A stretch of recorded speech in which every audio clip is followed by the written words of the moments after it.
Welcome to DIYeasycrafts.com, how to make a folding knife. Now this particular folding knife is actually designed to be a gravity knife. It's kind of long, it's designed to fit in a person's back pocket, kind of old school. It has a back lock, very sturdy, very durable, holds a great edge. We used micarta handles. Micarta is made from colored paper. We used a black and a blue. This knife project started by me taking apart an existing very cheap knife that I had laying around the house. It was a $5 Spyderco replica. And I really just wanted to see how the locking mechanism worked. I basically traced that locking mechanism and then I designed the knife that I wanted, the size of the blade, the shape of the blade, etc. And I cut it all out in a construction paper. And using just tacks, I tacked it onto a piece of wood just to make sure that it all of the pieces folded correctly.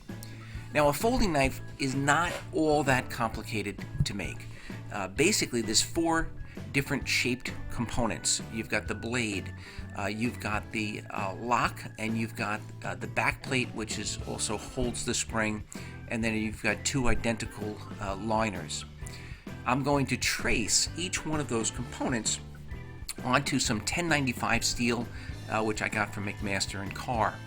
I'm tracing the blade and also the back plate and the locking mechanism onto 1/8 1095, and I'm going to make the liners out of thinner 1/16 thickness 1095. I'm going to use a disc grinder to cut out the basic shape of each piece. It really is not that difficult. I even started to work on the locking mechanism on the blade with the disc grinder, just removing the majority of the material. Now, many of the components I left a little bit oversized, and I'm going to grind them down or sand them down to the finished size once I'm a little bit closer to the assembly process. So here I'm working on that backing plate, and this is just the butt end of the knife, and it also has a slot, just a single slot in it, created with that disc grinder that's going to end up holding the spring. And that spring is going to force the lock bar upward and therefore applying pressure into the groove of the blade and holding the blade nicely and firmly open. Now, after I cut everything out with a cutting wheel, I did go to a sanding wheel on the same disc grinder, and I shaped all of the pieces with the sanding wheel. As soon as I can, I started to fit that locking mechanism into the blade.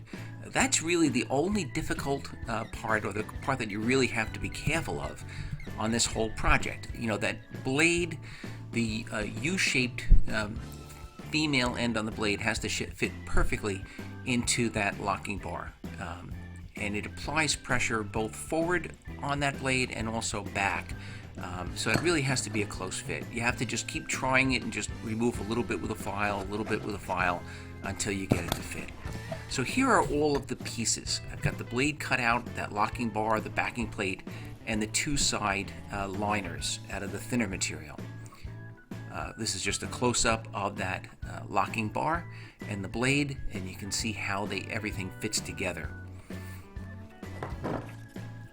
During this entire process, you really want to keep trying to make sure that everything fits. At this point, the next step is going to be to drill holes for the pins, and also the 1/4-inch shaft that the blade is going to pivot on.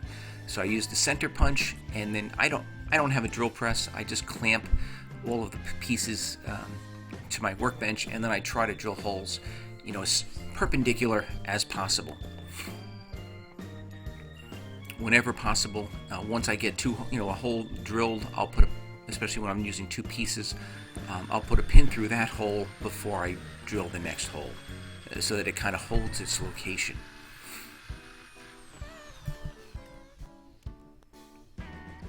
Now, once all of the holes are drilled, I actually took a piece of 1x6 and I drilled holes in that to match, and then I pinned everything in place right to that piece of wood so that I could actually try out the locking mechanism on the knife and just see how it clicked into place. And I could see how far in the blade was held in place. And therefore I could determine how much of that handle I could remove. I wanted the handle to be a little bit thinner. So I marked exactly where the blade went to and how much I could remove, where I thought it would be comfortable in my hand. And then I went back to the disc grinder and I started to make some plunge cuts and to cut away those little nibs of steel. And then I'll change the wheel out from the, that cutoff wheel to the flap sanding wheel again, and I'll smooth out all of those rough edges. None of this takes a lot of time. And at this point, I'm doing both of those liners at the same time. I've kind of bolted it all together with 1/8 bolts, just to hold it together so that I could get all of that grinding done on both pieces at the same time.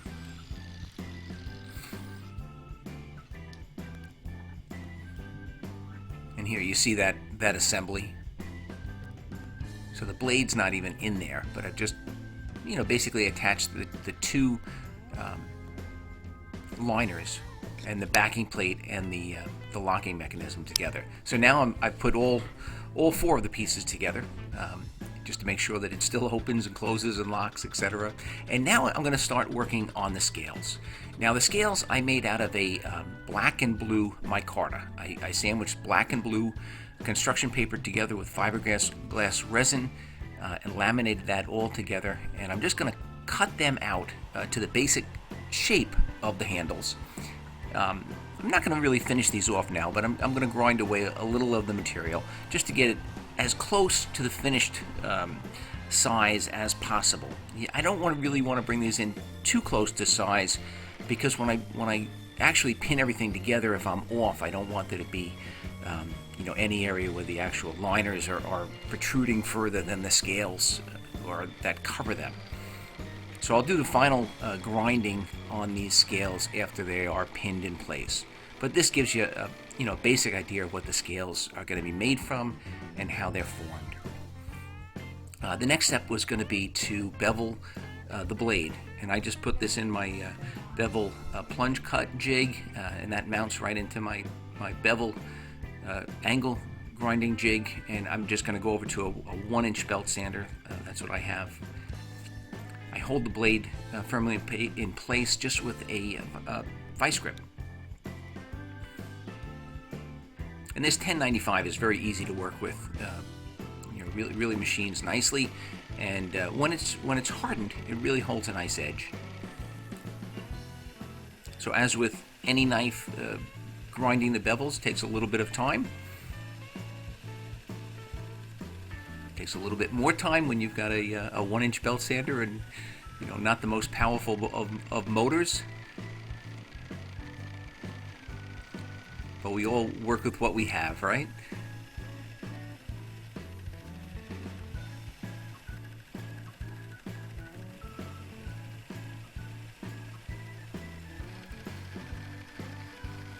And when the bevel is done on one side, you can flip that blade over. I reclamped it in place with the vice grips, and I bevel the other side. The next step after grinding the bevels, I'm going to polish the blade, and I do that just with basically with sandpaper or emery paper. I polish it with a 400, an 800, and then a 1500 grit paper. It goes pretty quickly.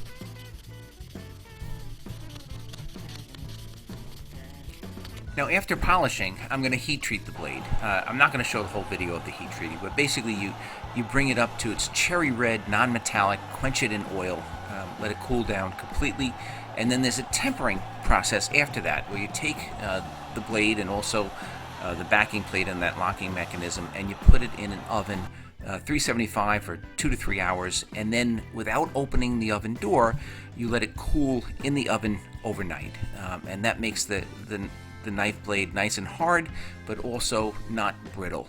So it'll hold a great edge and it'll be nice and strong.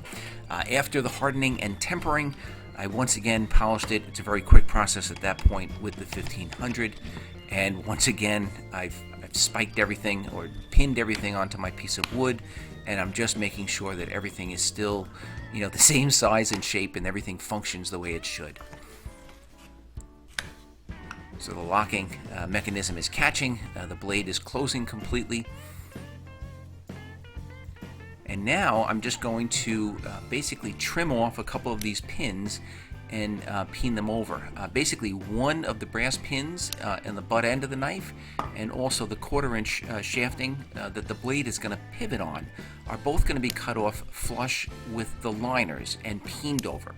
The rest of the pins are actually going to run through the knife and also through the scales, or the micarta scales, and those will be glued into place with the scales with a 2-part epoxy. So I'm going to use the disc grinder again to trim off the 1/4 inch shafting. I kind of goofed here a little bit, and I wasn't careful, and with the disc grinder I ended up putting a couple decent sized scratches in the blade on one side of the knife. You'll see in a second. Right there. Yeah, so I'll have to polish those out. I'll have to sand those and polish those out. It'll just be a little bit of a pain in the neck, but it's not that big a deal. But basically, I should have cut that shafting with the knife in the closed position. So with that in mind, with the knife now in the closed position, I'm going to use the disc grinder once again and cut off that 1/4 inch shaft on the other side of the knife. So now that 1/4 inch shaft, which is what the blade is pivoting on, is now flush.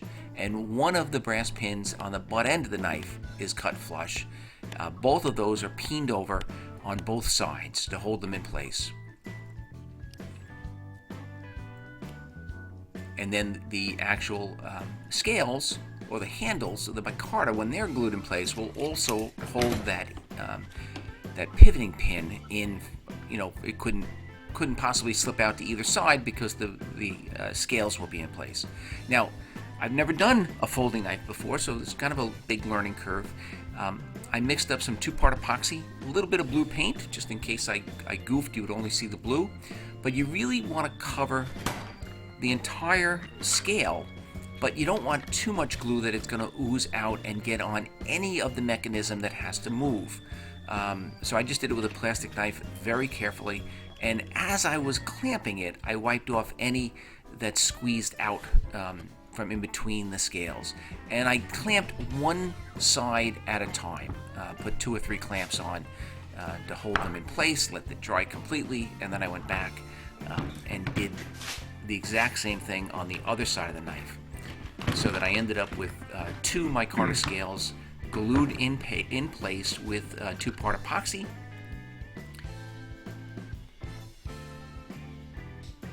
I cleaned off some of the epoxy, sanded off some of the epoxy, and then I can cut off the pins that remain or that protrude through the knife. I did that very carefully with the disc grinder, and then I went to a belt sander, and I can shape and form those handles to their finished shape. You can round them over as much as you want, however you feel that it fits comfortable in your hands. And those micarta handles, I did the exact same polishing technique. I went from a 400 to an 800, and then finally to a 1500 to get them polished up. You can then actually hit them on a polishing wheel if you want a real high gloss. But like I said before, this is kind of an old school gravity knife lockback design. It's kind of long with a hefty butt end, fits in your back pocket, easy to pull out, and very easy to open, holds a great edge.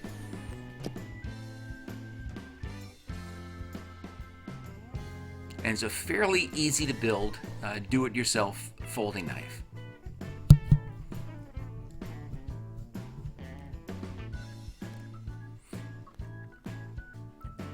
Now, please check us out on the web at DIYeasycrafts.com.